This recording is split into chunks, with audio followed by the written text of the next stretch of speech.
नमस्कार। कार्यक्रम अफसरनामा में आपका बहुत बहुत स्वागत है। और आज अफसरनामा में हमारे साथ जो एक सीनियर आईपीएस अधिकारी हैं मध्य प्रदेश कैडर के, उनके व्यक्तित्व में बहुत सारी ऐसी चीज़ें हैं जिनको जब मैंने जाना तो मुझे बहुत आनंद का अनुभव तो हुआ ही, क्योंकि मैं ये नहीं कहूँगा कि हमारी ब्यूरोक्रेसी में इस तरह का एक आकलन या इस तरह का एक इंक्लूजन हमको नहीं मिलता है, लेकिन जब इस तरह की कोई पर्सनैलिटी हमें नज़र आती है तो ये ज़रूर लगता है कि वाह, ये जो देश की अखिल भारतीय सेवा है, श्रेष्ठ सेवा है, इसमें आने के पहले व्यक्ति अपना भी एक व्यक्तित्व तो बहुत इंटेंसिटी के साथ लेकर आता है। मैं थोड़ा सा उनके बारे में बता दूं आपको कि वो मौलाना आज़ाद, जो हमारा प्रेस्टिजियस इंजीनियरिंग कॉलेज है भोपाल का, यहाँ से एमएससीटी से उन्होंने इंजीनियरिंग की और गोल्ड मेडलिस्ट रहे वो। यहीं सफ़र उनका नहीं थमा, फिर वो देश के सर्वश्रेष्ठ प्रबंधन के इंस्टीट्यूशन में गए, जहाँ से उन्होंने मास्टर डिग्री ली प्रबंधन में। फिर भी नहीं रुके वो, फिर वो पहुँचे अमेरिका, हार्वर्ड, जो दुनिया में पढ़ाई लिखाई के क्षेत्र में आप और हम सब जानते हैं कि अध्ययन और स्टडी में हार्वर्ड यूनिवर्सिटी का क्या दर्जा है। वहाँ से उन्होंने पब्लिक एडमिनिस्ट्रेशन में मास्टर्स डिग्री ली।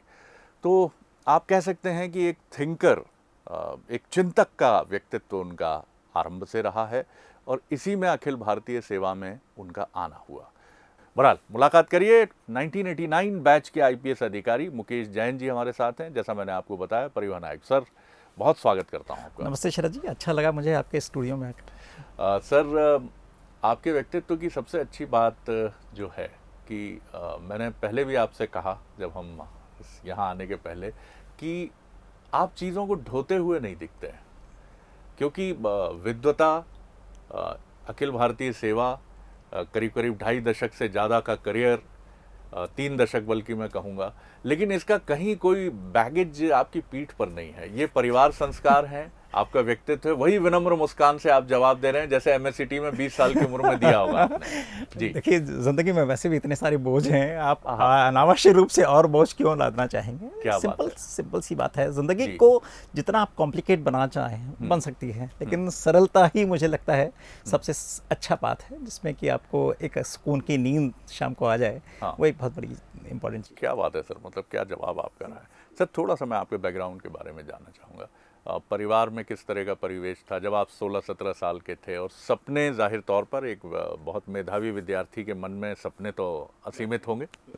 राजगढ़, ब्यावरा राजगढ़ में पापा थे। वैसे बर्थ कोटा राजस्थान का है, मेरे मदर फादर दोनों राजस्थान के हैं, पर हमारी पूरी ब्रिंगिंग अप मध्य प्रदेश में ही हुई है। राजगढ़ जिले में पापा पोस्टेड थे एज शिक्षक, तो मैं भाइयों में सबसे बड़ा था। हायर सेकेंडरी स्कूल में मेरिट लिस्ट में आने के बाद नेचुरली रहता है कि आपको कुछ करना है ज़िंदगी में। एमएससीटी में एडमिशन लिया। एमएससीटी में लगभग सभी सालों में टॉप किया, तो फिर पता चला कि आईआईएम जैसी कोई चीज़ है, तो आईआईएम अहमदाबाद एक लक्ष्य बन गया। अब बड़ा चैलेंज ये था कि आप हिंदी मीडियम से पास होने के बाद में, और मतलब कुछ सीनियर से पूछा कि आईआईएम अहमदाबाद की तैयारी कैसे की जाए कैट की, तो उनका पहला जवाब होता था कि अरे हिंदी मीडियम से हो, भूल जाओ। तो लेकिन एक वही पैशन वाली बात है। तो मतलब इनफैक्ट बताना चाहूँगा कि 1986 में, 84 में जब मैं आईआईएम अहमदाबाद गया था, I was the only person from Madhya Pradesh, एकमात्र सिलेक्शन मध्य प्रदेश से। उस समय इतना टफ माना जाता था हिंदी मीडियम के कारण और उस एग्ज़ाम की टफनेस के कारण। अच्छा लगता था, लेकिन पर वो पैशन था। हिंदी मीडियम की आपने बात की, और इस प्रोग्राम को बहुत बड़ी संख्या में ऐसे उत्तर भारत के विद्यार्थी देखते हैं जो अपना करियर मध्य प्रदेश में या प्रशासनिक सेवा में, अखिल भारतीय सेवा में देखना तो चाहते हैं, लेकिन लैंग्वेज बैरियर में अटकते हैं। उनके लिए क्या कहेंगे? अब तो कोई बैरियर है ही नहीं वैसे भी। अब तो वो एग्ज़ाम भी सारे उन मीडियम्स में हो रहे हैं, और मुझे लगता नहीं कि मीडियम कोई बैरियर है। मतलब मेरे खुद के अनुभव के आधार पर भी और बाकी लोगों के आधार पर भी, कि आप कहाँ से चलते हैं इस बात की कोई बैरियर नहीं। आपके अंदर एक पैशन होना चाहिए, एक सपना होना चाहिए, और जुनून होना चाहिए कि उसको पूरा करें। जब आपने आईपीएस ज्वाइन किया, आईपीएस ज्वाइन करने का जब आप उसमें सफल होते हैं, तो बहुत सारे लोग ये भी कहते हैं कि मुकेश जी तो बहुत सरल व्यक्तित्व वाले हैं, लिखने पढ़ने वाले हैं, यहाँ तो आमतौर पे बड़ा दबदबा, बड़ा डंडा, बहुत तेज होना चाहिए, बड़े ये परसेप्शंस हैं, ये एक राय है जो हमारी बनती चली जाती है। ऐसा होता नहीं है। तो आप जब आए तो घर परिवार में या जैसे इन कहीं कोई ऐसी बात उठी? हाँ, मतलब कुछ लोगों को लगता था कि हो सकता है आप मिसफिट रहें इस सर्विस में, क्योंकि घर में इसके पहले तो कोई पुलिस में था नहीं। जी। लेकिन जितने सीनियर ऑफिसर से बात हुई, लगा कि सीनियर लेवल पे आप जब ऑर्गेनाइजेशन को मैनेज करना चाहते हैं तो आपको कोई ऐसा पहलवान टाइप का व्यक्तित्व तो नहीं होना चाहिए, ज़रूरी है। और नहीं सिर्फ आपको कोई ऐसा इंट्रिंसिकली कि आप डंडा चलाएं या गाली दें, ऐसा कुछ नहीं। और देखिए, आप पुलिस में धीरे धीरे वो परिवर्तन भी आ रहा है।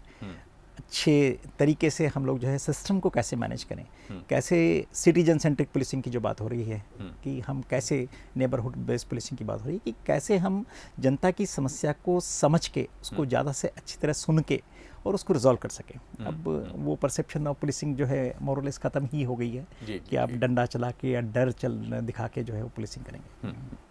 तो ये मेरी भी उत्सुकता है और जो इस कार्यक्रम को देख रहे हैं उनकी भी उत्सुकता होगी कि आपका जो पुलिसिंग का स्टाइल रहा, स्टाइल तो कमोबेश एक ही रहता है, जो भी इन्वेस्टिगेशन है, जो मोड है, लेकिन आपने क्या, जो आपका IIM अहमदाबाद का अनुभव था, जो आपका हार्वर्ड का अनुभव था, उसको आप और रिच कर पाए होंगे, मुझे लगता है इस पुलिसिंग में वो अनुभव। बिल्कुल बिल्कुल सही कह रहे हैं आप। मतलब मैं अगर एक शब्द में कहना चाहूँ तो participatory style of policing.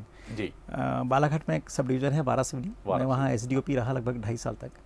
And आप बिलीव नहीं करेंगे कि वहाँ का यूथ मुझे सर नहीं बोलता था या SDOP साहब नहीं बोलता था, भैया बोलता था। एंड कारण वही था कि यूथ को हर तरह से जोड़ना, चाहे वहाँ पे उनके डिबेट कंपटीशन करवाना, अंताक्षरी कंपटीशन करवाना, उनके लिए मॉर्निंग जो है वो जॉगिंग के लिए या स्पोर्ट्स क्लब ऑर्गेनाइज करा देना, क्लब के फंक्शन में पहुँच जाना, तो उसका फ़ायदा मिलता है फिर आपको। फिर पुलिसिंग आपके लिए वो बहुत फैसिलिटेट हो जाती है। कोई भी क्राइम हुआ, आपको स्पॉट पे जाने के पहले मुझे खबर आ जाती थी कि भैया ये थोड़ा देखिएगा। तो दिस इज, क्योंकि सूचनाएं तो सारी रहती हैं समाज में, प्रश्न है कि आप कितने एक्सेसिबल हैं। तो पार्टिसिपेटरी स्टाइल। सर, जैसे जैसे आप आगे बढ़ते गए, अब फिर मैं आपको बालाघाट के अनुभव की तरफ लाऊंगा कि वो अनुभव बड़ा रिमार्केबल रहा और आपकी एक किताब भी रही उस पर।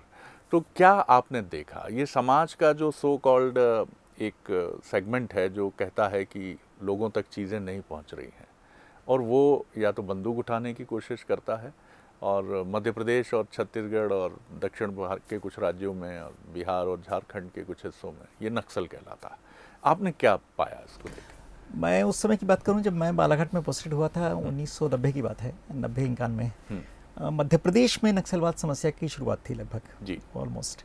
तो उसको समझना भी गहराई से ज़रूरी था कि उसके क्या क्या आयाम हैं, पुलिसिंग के अलावा उसके सोशल डेवलपमेंट वाले क्या आयाम हैं, उनके लिए हमें क्या करना होगा। तो हम लोगों ने 2 चीज़ें की थी।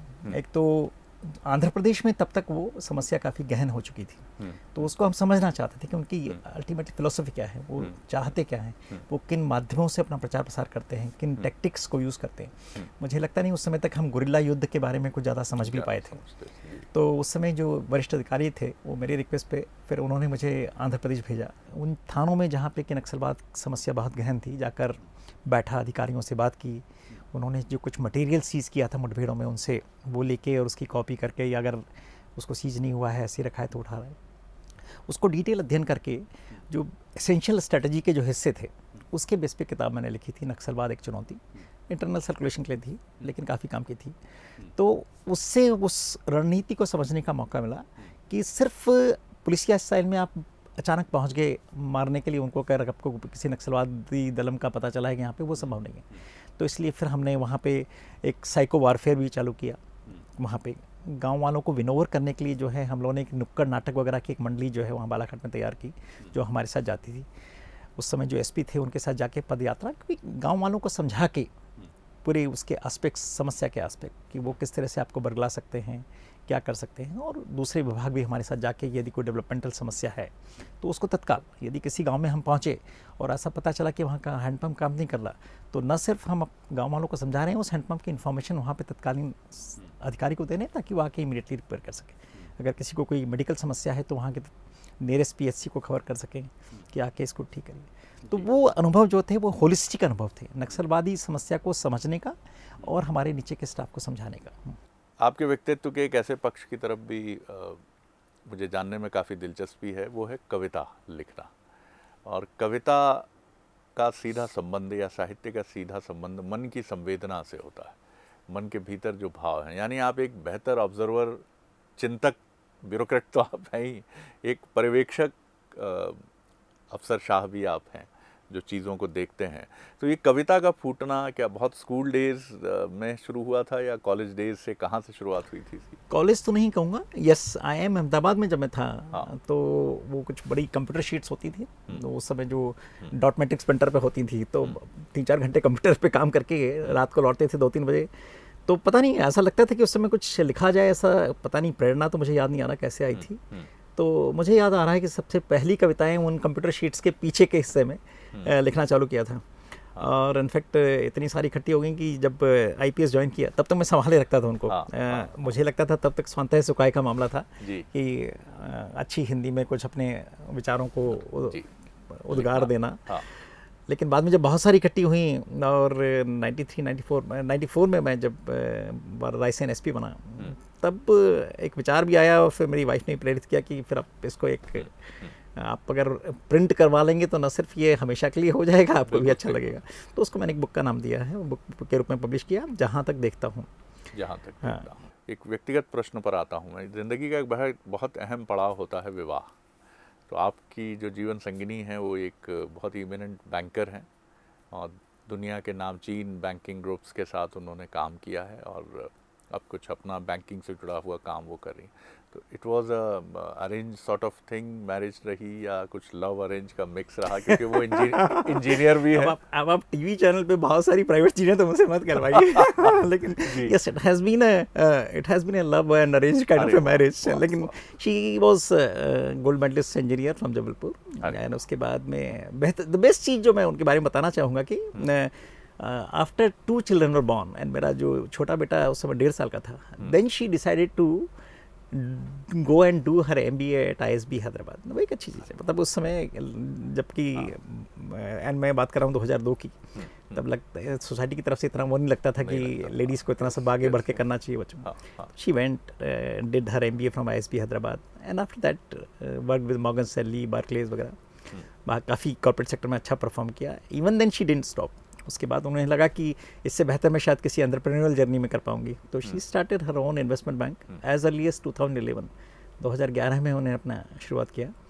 एंड अभी रिसेंटली इनफैक्ट मैं बताना चाहूँगा आपको कि 3 महीने पहले ही इकोनॉमिक टाइम्स ने ET वीमेन लीडर अवार्ड्स से उनको सम्मानित किया है। बहुत उनको बधाई मैडम को। और 2 बेटे हैं सर, और दोनों ने लीडिंग इंस्टीट्यूशन दिल्ली से, IIT से उन्होंने इंजीनियरिंग एक निकल चुके हैं और अखिल भारतीय सेवा की दहलीज पर खड़े ही हैं, नॉक करके, बस ईश्वर करे शुभकामना उनको। इन दोनों की अपब्रिंगिंग में आपने किस तरह, आप दोनों ने किस तरह से, क्योंकि दोनों बहुत व्यस्त रहे और आमतौर पर ये कठिन माना जाता है कि जब बहुत व्यस्त पेरेंट्स हों तो एक अपब्रिंगिंग जो है, जो सही परवरिश है, वो एक चैलेंज होती है। इसमें आप कुछ टिप्स देना चाहें? सौभाग्यशाली थे हम लोग कि तो उस समय दिल्ली में रहा, तो इसलिए पोस्टिंग्स में वो नहीं रहा जो फील्ड में लगातार चेंज वाला होता ना कि 1 साल में चेंज हो गया, ये हो गया। तो 2004 में मैं दिल्ली चला गया था। तो 2004 से लगभग 2018 तक, एक्सेप्ट वो जो बीच के 1-2 साल वाले पीरियड जब कूलिंग ऑफ के लिए वापस आ पाते हैं, तो स्टेबिलिटी एक बहुत बड़ा फैक्टर था। संस्कृति स्कूल, एक अच्छा स्कूल उन लोगों को दोनों को मिल गया था, तो उससे वो थोड़ा सा एक फाउंडेशन अच्छा बन गया दिल्ली में। पर मेहनती हैं दोनों बच्चे, उन्होंने अपना JEE का खुद करके और अच्छी रैंक्स ली और दोनों ने IIT दिल्ली में एडमिशन लिया अच्छी रैंक के साथ में, और वहाँ भी अच्छा परफॉर्म किया। छोटे का तो मैं बताना चाहूँगा कि now he will be passing this year, बस अगले 2 महीने में, and he is getting the overall 2nd rank of his institution which gives him the silver medal, dean silver medal कहलाता है। बहुत बढ़िया। एक प्रसन्नता की बात मैं ज़रूर करना चाहूँगा सर, वो आपके व्यक्तित्व में भी है और आपके व्यक्तित्व में है तो आपकी रुचि भी इस विषय में ज़रूर होगी कि हम अपने को कैसे हील करके रखें जिससे हम प्रसन्नता के लिए खुल जाएं, रिसेप्टिव हो जाएं। यही सबसे कठिन चैलेंज है। हम प्रसन्नता ढूंढते हैं जबकि शायद वो हमारे भीतर ही है, हमारे भीतर ही है। आपने हॉवर्ड में जो चीज़ देखी और जिस चीज़ ने आपको इंक्लाइन किया शायद कि आप उस चीज़ को, और आज आप पूरे देश में इंस्टीट्यूशंस में जाकर आपके प्रेजेंटेशंस भी होते हैं कि खुश हम कैसे रहें, इस पर कुछ रोशनी डालिए। देखिए, मैं उसकी पहले तो हिस्ट्री आपको बता दूं, लोगों को गलतफहमी ना हो कि हार्वर्ड में मैं हैप्पीनेस पढ़ने गया था। मास्टर ऑफ पब्लिक एडमिनिस्ट्रेशन का कोर्स करने गया था, पब्लिक एडमिनिस्ट्रेशन, और उसमें मैंने बहुत ही एक्सपर्ट्स को पढ़ा सुना और उससे बहुत सारी चीज़ें सीखी जो कि अब हम वो क्रियान्वित भी कर रहे हैं मध्य प्रदेश में और ये करके। ओपन आर्किटेक्चर एक बड़ी अच्छी चीज़ है वहाँ के यूएस के सिस्टम में कि आप करने कुछ भी गए हैं, आप अगर आपको किसी डांसिंग क्लास का भी वो करना है तो भी आप कर सकते हैं, परफॉर्मिंग आर्ट्स का। अगर आपको मेडिकल का कोर्स करना है वो भी कर सकते हैं। That's a very good open architecture. हम कैनेडी स्कूल ऑफ गवर्नमेंट में गए थे, आपको क्रेडिट कोर्स कहीं भी कर सकते हैं। तो एक बड़ा फेमस कोर्स था तेलबर्न शहर का science of happiness. Science of happiness, प्रसन्नता। अच्छा, वहाँ पे क्या होता है कि मिनिमम कोर्सेज होते हैं, अपर लिमिट नहीं है कि आप कितने कर सकते हैं। तो हमें लग रहा था जब ऐसा मौका मिला है कि हार्वर्ड में हैं तो अपने को लिमिट क्यों किया जाए, ये भी सीखा जाए, ये भी सीखा जाए, ये भी सीखा जाए। तो जो साइंस ऑफ हैप्पीनेस वाले जिस कोर्स की मैं बात कर रहा हूँ उसमें उन्होंने ये बताया कि हर एक रिलीजन में, हर एक कल्चर में, हर एक देश में हम लोगों के अपने सिद्धांत हैं कि कैसे हम लोग हैप्पी होते हैं। हर एक का अलग अलग है। कुछ मटेरियलिस्टिक कल्चर्स भी हैं, कुछ टोटली स्पिरिचुअलिस्ट कल्चर भी हैं, कुछ सेक्रीफाइस में बिलीव करती हैं, चाइनीज़ भी हैं, ज़ेन भी है, टाओ भी है, जैनिज्म भी है। लेकिन इनमें साइंटिफिक वो एविडेंस की कमी थी कि वास्तव में क्या इस बात को प्रूव किया गया है। तो ब्रेन साइंस पे जो एविडेंस पिछले 10 सालों में इकट्ठी हुई है उसने हैप्पीनेस को एक साइंस बना दिया है जी। और मुझे एक शब्द आपका याद आता है, हील करें। वो सबसे बड़ा टेनेट उसका ये है कि दुखी होने से और खुश होने तक की लाइन के बीच में जीरो भी आता है। सिर्फ दुखी न होना आपको खुशी नहीं करेगा, वो आपको जीरो तक पहुंचाएगा। लेकिन खुश होने के लिए, रियल हैप्पी होने के लिए आपको बहुत सारी और चीज़ें भी करनी पड़ती हैं जो कि दुखी न होने से भी कहीं ज़्यादा है। वो पूरी एक साइंस है। साइंटिफिक एक्सपेरिमेंट्स किए गए हैं। पॉजिटिव साइकोलॉजी साइंस का नाम है, जिसपे काफ़ी काम हुआ है पिछले, मतलब 2002 में मार्टिन सेलिगमैन करके एक हुआ करते थे प्रोफेसर, जिन्होंने अमेरिकन साइकोलॉजी एसोसिएशन का अध्यक्ष बन के इस साइंस को जन्म दिया। इन 19 सालों में पॉजिटिव साइकोलॉजी पे जितनी रिसर्च हुई है, अब उससे कॉमन टेनेट्स निकल के आए हैं कि क्या व्यक्ति को हैप्पी बनाता है। न सिर्फ व्यक्ति को, ऑर्गेनाइजेशंस को, ताकि ऑर्गेनाइजेशन ज़्यादा परफॉर्म कर सके। बिल्कुल प्रोडक्ट। प्रश्न इस बात का है कि जो भी आदमी दुखी होता है ऑर्गेनाइजेशन में, वो छुट्टी लेके जाने की कोशिश करता है, मेडिकल लीव देने की कोशिश करता है, बैठ जाता है, क्रिटिसाइज करता है, लोगों का समय बर्बाद करता है। तो यदि आज अगर लोग खुश होंगे तो ऑर्गेनाइजेशंस खुश होंगी, प्रोडक्टिव होंगी, और ऑर्गेनाइजेशंस खुश होंगी तो सोसाइटी खुश होगी। तो वो हैप्पीनेस का जो पूरा कंटिन्यूम है उसके पीछे अब एक साइंस का बैकिंग है। आप जहाँ भी रहे आपने अपनी छाप छोड़ी। लंबा समय केंद्र में प्रतिनियुक्ति का 2004 से लेकर 18 तक का, इसमें सुगम्य भारत अभियान एक बहुत महत्वपूर्ण कड़ी है जिसका प्रधानमंत्री नरेंद्र मोदी जी ने उद्घाटन किया। और उस डिपार्टमेंट में, माफ़ कीजिएगा, जिस डिपार्टमेंट के बारे में लोग आमतौर पर ये मानते हैं कि वहाँ क्या किया जा सकता है, कुछ ही तो सीमाएं हैं वहाँ, लेकिन सुगम्य भारत जिस तरह से चर्चा में रहा और दिव्यांग जनों के लिए जिस तरह की पहल हुई, ये भी अपने आप में एक मिसाल है। तो मैं ज़रूर जानना चाहूँगा इसकी। 2015 में मैंने ज्वाइन किया था as joint secretary department of disabilities. तो बहुत सारी योजनाएं तो थी दिव्यांगों के लिए, लेकिन जब मैंने पूरा अध्ययन किया, आगे मैंने जो बताया कि एक बेसिक कैरेक्टर मेरा रहा है कि समस्याओं के थोड़ा अंदर तक घुसें, अपन समझें। तो बहुत सारी ऑर्गेनाइजेशन से बात की, NGO से बात की। एक्सेसिबिलिटी एक बहुत बड़ा इशू था जो कि अनफॉर्चुनेटली हमारे यहाँ पे फोर फ्रंट पे नहीं था। लोग बातें करते थे उसकी। एक्सेसिबिलिटी का वही उदाहरण मैंने आपको दिया है कि हमारा अस्पताल, हमारा स्कूल, हमारा शासकीय कार्यालय सुगम्य होना चाहिए सभी दिव्यांग भाइयों के लिए। सो फॉर एग्जांपल, जैसे फिजिकल डिसेबिलिटी की बात करें, कोई आदमी अगर व्हील चेयर पे है, लेकिन यदि वो स्कूल में घुस भी नहीं पा रहा या अस्पताल में घुस नहीं पा रहा, तो आपके बेस्ट ऑफ द डॉक्टर्स भी यदि उस हॉस्पिटल में हैं तो उसके लिए क्या फ़ायदा। यदि कोई मेरा दृष्टिबाधित भाई है जो किसी बिल्डिंग में जाना चाहता है शासकीय में, लेकिन आपकी लिफ्ट में अगर वो साइन ही नहीं है, ब्रेल में होने वाले या वो आने वाले, या वो नाम नहीं पढ़ पा रहा है क्योंकि वो ब्रेल में लिखा हुआ नहीं है, तो फ़ायदा क्या। तो एक्सेसिबिलिटी हमें लगा कि एक ऐसी चीज़ है कि जो सब कुछ हम समाज को दे रहे हैं, क्या हम उसको उतना सुगम्य बना सकते हैं ताकि हमारे दिव्यांग भाई बहन, और जिनका नंबर आपको पता है कि नहीं है, किसी भी देश का, हमारा मतलब 2011 के आंकड़े तो ये कहते हैं कि 2.68 crore people were with persons of disability in this country. लेकिन अनौपचारिक रूप से लोग बताते हैं कि किसी भी देश में 5 से 6% की जनसंख्या जो है किसी न किसी तरह से टेम्परेरी या परमानेंट दिव्यांग होती है। अब इतनी बड़ी जनसंख्या को, इतने को आप सोसाइटी से अलग, ये आंकड़ा 10 करोड़ से ऊपर भी हो सकता है, तो इसको अलग कैसे कर सकते हैं। क्या आपकी सीमाएं उनके लिए नहीं बनी। अब प्रश्न इस बात का है कि आप उनको एक्सेसिबल कैसे बनाएं। तो जैसे छोटा सा एग्जांपल, फिजिकल डिसेबिलिटी, क्या आपके पास आपके ऑफिस में रैंप है जिसपे कि व्हीलचेयर वाला अंदर आ सकता है। रैंप आपने बहुत जगह देखी होगी, लेकिन उसकी ग्रेडियंट ऐसी होगी कि वो व्हीलचेयर वाला क्या एक सामान्य व्यक्ति भी उस पर चढ़ उतर नहीं सके, एकदम बिल्कुल सीधी, या उबड़ खाबड़ होगी या टूटी हुई होगी। क्या उनके लिए व्हीलचेयर पार्किंग है?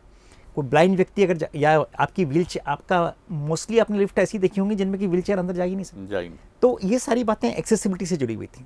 इसलिए ये तो मैंने फिजिकल डिसेबिलिटी की बात की, आपको ट्रांसपोर्टेशन डिसेबिलिटी का भी मैंने जिक्र किया। इंफॉर्मेशन डिसेबिलिटी इस इंफॉर्मेशन युग में सबसे बड़ी बात है। यदि मैं हियरिंग बाधित हूँ, मैं सुन नहीं पाता हूँ, या मैं दृष्टि बाधित हूँ, तो टीवी प्रोग्राम्स को देखने का एक अपना पूरा तरीका होता है। वो हियरिंग, जैसे कि उसमें कैप्शंस अगर आना चाहिए, तो हियरिंग बाधित में हूँ तो भी मैं कैप्शन सुन सकता हूँ। यदि मैं ब्लाइंड हूँ तो मैं क्या सिलेक्ट कर सकता हूँ सारे प्रोग्राम्स। तो एक्सेसिबिलिटी एक बहुत बड़ा इशू था, लेकिन उसको समझाना था आपको कि कैसे हो। तो हमने सुगम्य भारत अभियान का पूरा संरचना तैयार की। हमारी हर शासकीय बिल्डिंग, हमारी शासकीय क्यों, प्राइवेट भी बिल्डिंग्स पे क्यों, हम क्या उसको सुगम्य बना सकते हैं क्या। तब हम पाएंगे कि हम पूरे अपने दिव्यांग भाई बहनों को उस मेन स्ट्रीम में जोड़ पाए हैं जिसकी हम बात करते हैं, उनको मुख्य धारा में जोड़ पाए हैं। वो उन सभी सर्विसेज को उसी डिग्निटी के साथ, आप उठा के किसी व्हीलचेयर वाले को ऐसे ले जा सकते हो, पर वो डिग्निटी नहीं है, यानी खुद अपने उससे चले जाए, उसको यूज़ कर सके। वो एक पूरा पर्पस था और वो एक बड़ा सफल एक्सपेरिमेंट था मैं कहूँगा, और मेरी ज़िंदगी का सबसे बड़ा अचीवमेंट भी था। संगम भारत के पैशन के साथ जो हम लोगों ने उसको जिस ऊंचाई तक क्रियान्वित किया, मुझे बड़ा अच्छा लगता है याद करके। कंक्लूड करूँगा सर आपकी वर्तमान चुनौती के साथ, दायित्व के साथ। बड़ा अच्छा आपने एक प्रयोग अभी किया कि जो भी लाइसेंस या आपकी सेवाओं का उपयोग करते हैं, आप उनसे ईमेल भेजकर आप उनसे सुझाव भी मांगते हैं। ये एक बहुत अच्छा प्रयोग है, क्योंकि ये संवाद, अंतर संवादी प्रक्रिया जो है, इंटर कम्युनिकेशन जो है सर, ये बहुत ज़रूरी है। लोग आमतौर पर सरकारी व्यवस्था को लेकर प्रसन्न भी होते हैं और नाराज़गी से भी भरे होते हैं, लेकिन आपको दोनों को ही सुनना पड़ेगा। और आपके क्या, आपने ये तो बहुत अच्छा प्रयोग किया, और आप किस तरह से इस पूरी व्यवस्था को एक परिवहन आयुक्त के तौर पर आप बेहतर करने के लिए तैयार हैं? देखिए, ये बहुत पब्लिक फेसिंग सर्विस है। मतलब आप मान के चलिए कि हज़ारों लोग हर रोज़ किसी न किसी आरटीओ ऑफिस में लर्निंग लाइसेंस के लिए, ड्राइविंग लाइसेंस के लिए या और सर्विसेज के लिए आते हैं। अब सबसे बड़ा कर्तव्य हमारा यह है कि जो आदमी सर्विस लेके गया है वो ओके कह के नहीं जाए। मैं जो अपने आरटीओ को कहता हूँ, उसे खुश होके जाना चाहिए, उससे जाके लोगों को बताना चाहिए अरे मज़ा आ गया। मतलब आज मैं आरटीओ ऑफिस से जब लौटा तो मुझे सर्विस लेवल की क्वालिटी देख के मज़ा आ गया। ये मेरा पहला पैशन भी था जब ज्वाइन मैंने किया, और मैं ये रिपीट करता था अपने सारे अधिकारियों को कि लेवल ये होना चाहिए कि लोग जाके कहें आपके बारे में कि मज़ा आ गया। अब हमने करना कैसे था उसका, पहले तो हमने हेल्प डेस्क चालू की। कई लोगों को पता नहीं होता, सर्विसेज घूमते रहते हैं कि अरे बताओ कहाँ जाना है, किस खिड़की पे जाना है, कौन सा फॉर्म भरना है, नेचुरली मतलब। तो एक हेल्प डेस्क हर एक आरटीओ ऑफिस में आते ही विदिन 2 मंथ्स हम लोगों ने स्टार्ट कर दिया था कि लोगों को फॉर्म्स को काफ़ी सुधारा, ऑनलाइन बहुत सारी इन्फॉर्मेशन देने की कोशिश की ताकि आदमी को आने के पहले ही पता रहे कौन सा कागज़ लेके आना है, किसकी फ़ोटोकॉपी लेके आना है, ताकि अनावश्यक रूप से बहुत सारी चीज़ें उनको, यहाँ तक कि जो ईमेल जाती थी फॉर्म भरने के बाद में, उस पर एड्रेस और जीपीएस कोऑर्डिनेट से लिखे रहते थे कि ये ना हो कि उसको ये नहीं पता हो कि ऑफिस कहाँ है क्या नहीं है, वहाँ पे कौन व्यक्ति मिलेगा, इस सब करके ये हम लोगों ने चालू किया। उसके बाद भी जो दूसरा पहलू है कि आप सब एक तरफ तो व्यवस्थाओं को ठीक करने की कोशिश कर रहे हैं, आरटीओ से मेरा लगातार अनुरोध रहता था कि आप जहाँ खिड़कियाँ हैं, जहाँ पे लोग खड़े हैं फॉर्म भर रहे हैं, वहाँ जाइए, उनसे पूछिए कि क्या तकलीफ़ है, कुछ मैं मदद कर सकता हूँ क्या, रात दिन कि वो ऑफिस में ढूंढते हुए आएँ कि साहब आरटीओ साहब से मिलने की कोशिश कर रहे हैं। दूसरा जो ये है कि आपको फिर कुछ ऐसे लोगों से फीडबैक भी चाहिए कि भाई ठीक है आपकी व्यवस्था, पर आप अपने आप को बेस्ट मत मानिए, उसके बाद भी क्या कमियाँ हैं। तो मैं जो आपसे चर्चा कर रहा था बाहर कि अगर 10,000 लोगों ने आज हमारे विभिन्न आरटीओ ऑफिस में किसी न किसी तरह की सर्विस प्राप्त की है, तो वो अपना ईमेल एड्रेस और फ़ोन नंबर छोड़ के जाते हैं अपने फॉर्म्स का हिस्सा। हम रैंडमली सेलेक्ट करके 40-50 लोगों को ईमेल डालते हैं कि कैसा रहा आपका अनुभव, कैसा लगा आपको, क्या कमियां पाई, क्या बहुत ज़्यादा इंतज़ार करना पड़ा आपको, क्या किसी ने परेशान किया, किसी ने दुर्व्यवहार किया, आप क्या सुझाव देना चाहते हैं, इसको और बेहतर कैसे बनाया जा सकता है, क्या कुछ ऐसी चीज़ें हैं जो हम आपसे ऑफिस में लाने के पहले ही करवा सकते थे ताकि आपका समय कम होता। उस तरह के 20-25 क्वेश्चन का क्वेश्चनर है और उससे बड़े अच्छे इंसाइटफुल आंसर मिलते हैं। शिकायतें भी आती हैं, उनको भी हम निराकरण करने की कोशिश करते हैं, पर वो एक रिफॉर्मेटरी प्रोसेस है जिससे कि हमें आंतरिक अवलोकन करने का मौका मिलता है, अपने आप को सुधारने का मौका मिलता है। और मेरा एक्सपीरियंस ये रहा है कि पिछले 12 महीने में इन ईमेल्स के बेस पे आए हुए सुझावों के बेस पे हम लोगों ने काफ़ी चेंज लाया है अपने। बहुत विद्यार्थियों से आप क्या कहेंगे जो मेहनत बहुत करते हैं लेकिन उसका अनुपात वो ठीक नहीं कर पाते?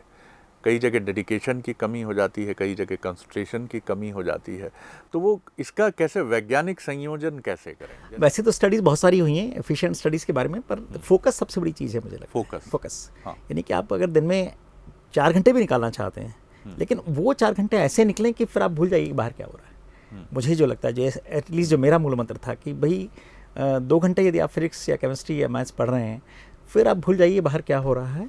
उन 2 घंटों में आपने जो सीखा वो बढ़ जाना चाहिए ताकि उसको दोबारा फिर करने की ज़रूरत नहीं पड़े। तो I think focus is very important. And second ये कि जितना फंडामेंटल्स क्लियर होंगे उतना उसका सुपर स्ट्रक्चर अच्छा होता जाता है। तो यदि मैं हायर सेकेंडरी स्कूल के बच्चों की बात करूं तो आपके मैथ्स, फिजिक्स और केमिस्ट्री के फंडामेंटल्स जितने अच्छे होंगे, मैं तो साइंस स्टूडेंट रहा हूँ, फिर आपको तकलीफ नहीं होगी। फिर आपको चीज़ों को रटना नहीं पड़ेगा, समझना एक बार अगर हो गया तो सारी चीज़ें समझ से होती जाती हैं। वो एक बहुत महत्वपूर्ण चीज़ है। तो focus and fundamentals I think 2 important चीज़ें। अच्छी पर्सनैलिटी, अच्छी स्टडी होने के बाद भी वो भाषा के जाल में ऐसे फंसते हैं कि उलझ जाते हैं। तो ये क्या मनोवैज्ञानिक समस्या है या इसे ओवरकम करने के लिए, क्योंकि आप हिंदी माध्यम के विद्यार्थी रहे और इतने बड़े फलक पर आपने अंतर्राष्ट्रीय विद्याध्ययन किया आपने?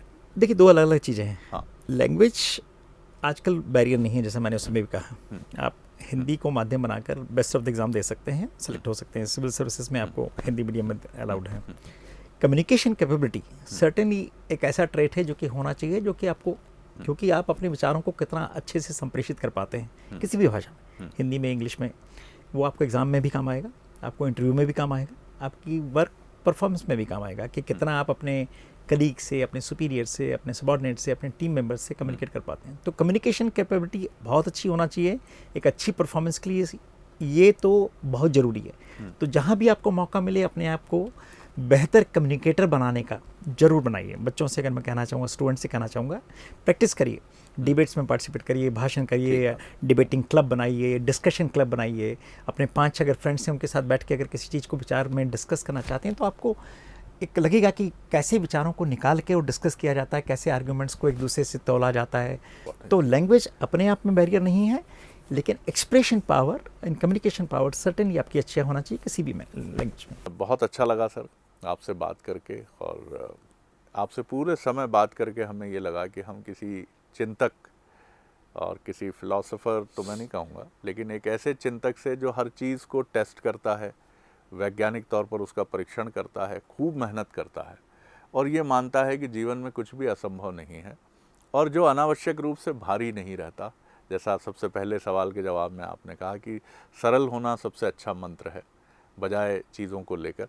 तो निश्चित तौर पर आपके साथ काम करने वाले, चाहे वो आपके अधीनस्थ हों या आपके सुपीरियर हों, आपके वरिष्ठ हों, वो सभी आपको एक बहुत ही, आपके साथ काम करना उनको बहुत अच्छा लगता होगा, क्योंकि हम सब ऐसे चेहरे को बहुत पसंद करते हैं सर, जो मुस्कुराता हुआ होता है, जो हमेशा समाधान के साथ सामने आता है, जो नेगेटिविटी में नहीं उलझता, जो दुख में नहीं होता, जो पीड़ा में नहीं होता और प्रसन्नता से भरा होता है। और अभी बहुत सारे माइल्स हैं, many more is yet to come sir, और मुझे लगता है एक बहुत ही ग्लोरियस स्पान अब तक रहा है और आगे और ज़्यादा उसका फलक बड़ा होगा। मैं बहुत ढेर सारी शुभकामनाएं आपको देता हूँ। एक बहुत ही शानदार दावत की तरह रही है आपसे ये बातचीत। थैंक यू सो मच, मज़ा आया, मुझे भी बहुत अच्छा लगा सर, थैंक यू। तो ये थे 1989 बैच के मध्य प्रदेश कैडर के IPS अधिकारी, सीनियर ADG रैंक, जो वर्तमान में परिवहन आयुक्त की जिम्मेदारी निभा रहे हैं। सरनामा में इतना ही, अगली बार एक और शख्सियत को लेकर आपसे मिलूंगा। धन्यवाद, नमस्कार।